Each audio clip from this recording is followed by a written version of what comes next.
The transformation guide goes to the next level as we now take a look at the modern Dragon Ball Renaissance forms introduced with 2013's Dragon Ball Z Battle of Gods and into Dragon Ball Super. Speaking of Battle of Gods, we begin there with the Super Saiyan God, Super Saiyan God. And on this edition of the Transformation Guide, let's talk everything you could ever want to know about Super Saiyan God. Hey y'all, thanks for watching this video. Remember to hit the like button for the YouTube algorithm. And if you're not subscribed yet, hit that button and the notification button so you get all the videos that I got coming out, because I'm working real hard for y'all and I hope you enjoy it and I hope you're entertained by it. And as always, I thank you humbly for your continued support.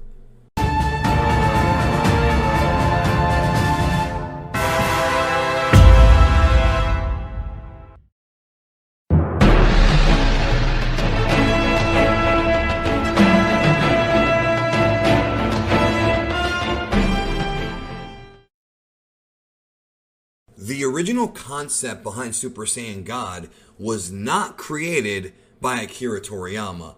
When pre-production began for Dragon Ball Z Battle of Gods, the movie, the team over at Toei Animation wanted to create a new transformation for Goku, but they didn't want to call it Super Saiyan 4 because there's already a Super Saiyan 4. Yusuke Watanabe signed on to be the writer for Battle of Gods, and in the original script for Battle of Gods, Yusuke Watanabe created the Super Saiyan God transformation to rival Beerus, the god of destruction. But soon after, because of the nightmare that was Dragon Ball Evolution and the fact that Toriyama felt disrespected by the creative team behind that film, Toriyama became involved in Battle of Gods and changed a lot of what would happen in the film, including the actual look for Super Saiyan God. So before Toriyama got involved and redrew what Super Saiyan God would be, Tadayoshi Yamamuro drew his version of Super Saiyan God as concept, and in his version, Goku looked more like Super Saiyan 4 but with blonde hair and a cape. Yes, I'm serious, I'm not making that up. Now, to this day, as of the making of this video, we have not actually seen this concept art released to the public. I'm not even sure if Toei Animation even has it anymore, so the best we can do is look at fan art for what it may have possibly looked like. But either way, Toriyama stepped in and changed the way Super Saiyan God looks. He added the non-spiky magenta hair, the unique aura that Toei Animation's team would bring to life in the film, and he also made Goku thinner because Beerus is thinner, and the idea is that gods don't really need muscle mass if they are gods. That's always been my perspective of it. And so Toriyama drew Goku to be very thin, but perhaps more agile in combat. From what we understand, Toriyama and Yamamura went back and forth about the design, but Toriyama insisted on it being a much more simplified design for Super Saiyan God. And in fact, the first time that the look for Super Saiyan God was revealed was actually a leaked image from Toei Animation's offices of Goku with his now iconic red magenta hair, which all of us were gasping at in early 2013, before the movie even came out. But if you remember, for all the trailers and promos from Japan before the film came out, they did not reveal what Super Saiyan God looked like. They kept it a big secret. And I remember at first a lot of fans did not like this form, but it feels like after a while it became more appreciated by the fandom, or at least the visual aspect of it.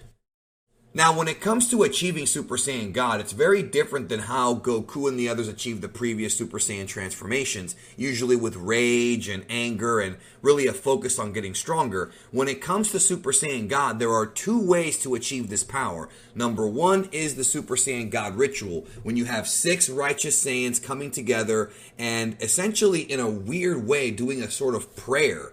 It kind of feels that way. And one of them will be blessed with the powers of a Super Saiyan God. We saw this in Battle of Gods as we had Goten, Trunks, Gohan, Vegeta, Goku, and Videl, who was pregnant with Pan, who is a quarter Saiyan, and that was enough to get the power into Goku. Now, when it comes to this ritual, the real backstory behind it, after asking the Eternal Dragon, was told by Akira Toriyama when he talked about Yamoshi. But I already talked about Yamoshi in a video called The Mystery of Yamoshi, which I invite you to check out because I go into explicit detail about what Toriyama said about Yamoshi and how it relates to this. So if you want to know more about that backstory, check out that video. Now, the other method of achieving Super Saiyan God, which is how Vegeta was able to tap into the form, is by doing the proper training with Whis or with somebody who has knowledge of God Ki. Once you are able to understand the fundamentals of God Ki, one can train themselves to eventually tap into it and thus transform into a Super Saiyan God. Vegeta's training with Whis opened up his eyes to this new level of power that Goku and Vegeta had no idea about before making friends with these deities. Talk about having friends in high places, right? And to achieve Super Saiyan God, whether you do the ritual or whether you do the Vegeta method of training, it involves understanding yourself from the inside, giving your inner light to whoever you're doing the ritual with, or if you are training, having a deep understanding of the fundamentals of controlling and containing your energy inside of your body. And that is what leads to knowledge and the ability to use God Ki. Now, God Ki can also be referred to as Kami no Aura, which translates to the aura of a god. And when you have the ability to tap into the aura of a god, not only can you sense God Ki in other individuals and possess it, but it increases all of your senses, your speed, your power, everything. These are levels of power that are far beyond anything Goku and Vegeta had in Dragon Ball Z. Not to mention that Super Saiyan God also grants unique abilities to Goku that he was unable to do in the past. For example, he can now nullify Ki, he can paralyze people, and yes, in the Dragon Ball Super anime, he has the ability to self-heal, which is something we only saw once in Dragon Ball Super and never again, but it's also an ability that Goku has never had access to other than when he first got Super Saiyan God. Now, no matter what version of the story you're watching or reading, whether it be the manga, the anime, or Battle of Gods, the movie, Super Saiyan God is very powerful, but the anime adds another layer of power and another feat. We find out that when Goku and Beerus' fists are colliding in space, it actually is cracking the fabric of the universe, and Old Kai even states that these punches could wipe out and implode the entire universe, which is a macroverse. This singular statement, this one fight, has been used by power scalers to justify the unbelievable strength of Goku and to state that Goku is universal tier even at the beginning of Dragon Ball Super, and you can't argue with them because it's a statement in the series, although remember, the film was co-written by Toriyama, the TV series was not, so this may not have been an actual Toriyama idea, but nonetheless, it raises a level of power beyond what we even expected. So after the story of Battle of Gods, we did not see Super Saiyan God for a little while, but when it returned, it sort of changed and added some elements to it that were previously unknown, but that, in my opinion, are very interesting.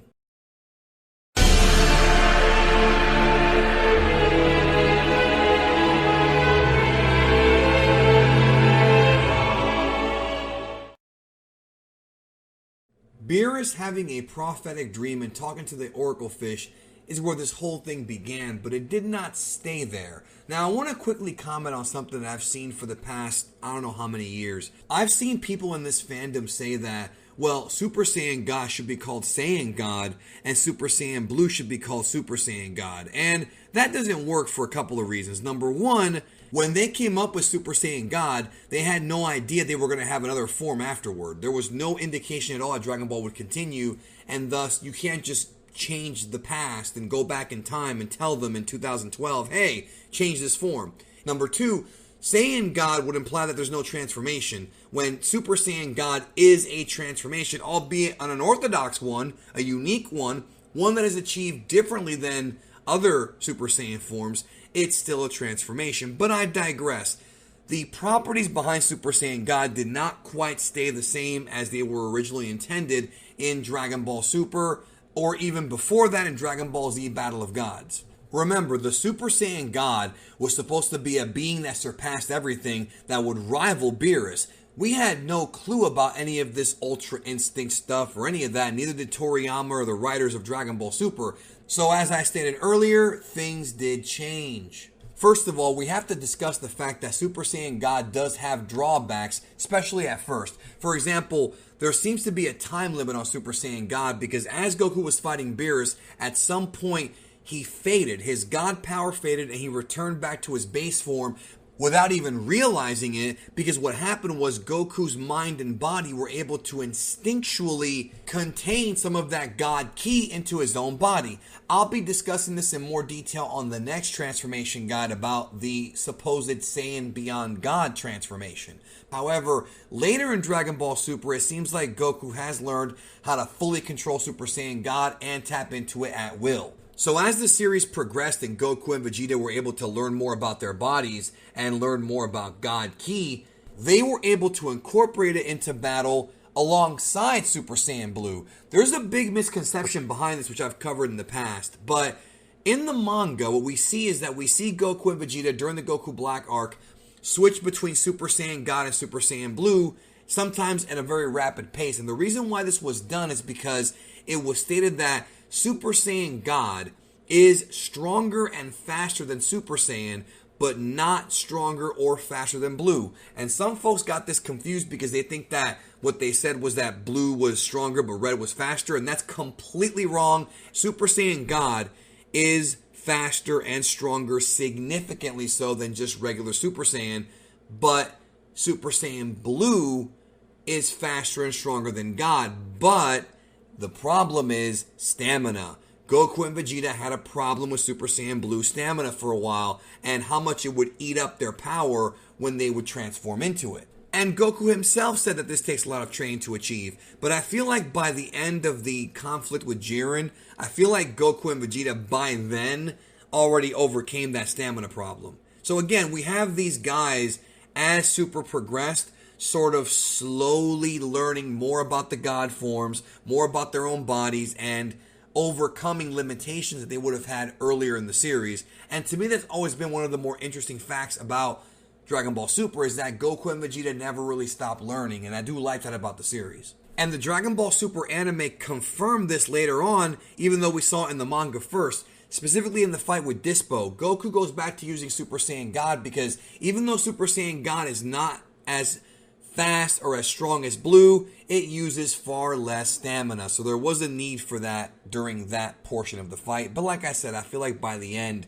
they were kind of way past that. Also, one thing that should be noted is that while Super Saiyan God seems to be a bit more of a relaxed, calmer demeanor and less explosive than Super Saiyan Blue, either one is effective in battle, and none, literally none, could in any way screw around with Ultra Instinct. I mean, you guys know that, but I figure I'd throw that in there. Now, one last thing about the power scale is that when Battle of Gods first came out, Toriyama very famously said that when you were to scale this up with very simple numbers, and just to make it clear, these are not actual like power levels. This is just like a scale, like a very simplified scale. What he said was that Goku as a Super Saiyan God would be a 6, Beerus would be a 10, and Whis would be a 15. However, he said this before Resurrection F, before Dragon Ball Super, and, well, it was a long time ago, and it's pretty much been, I don't know if the word retcon is the right way to put it, but it's not really applicable anymore, and there's no sense in using it in debates anymore, because everything has changed. There have been new forms since then, new different feats, and obviously Goku inches closer and closer to getting to Beerus' level as Super progressed. And who knows if we'll ever hit Whis levels. I mean, that's a different power level altogether, literally. But I had to bring that scale up because it's something that applies probably when Battle of Gods first came out, because they had no intention of continuing after that. But because of how much money the movie made and the demand for more Dragon Ball, they did. And thus, that scale can be thrown away in the past as not being relevant anymore. Either way, Super Saiyan God is an iconic form that represents what modern Dragon Ball is, and it is the first new transformation we got in decades with Battle of Gods, and will always be remembered fondly by me because I think it's pretty cool, honestly. The next transformation guide, we're going to be covering Saiyan Beyond God, one of the more mysterious modern forms, if you want to call it that, in Dragon Ball.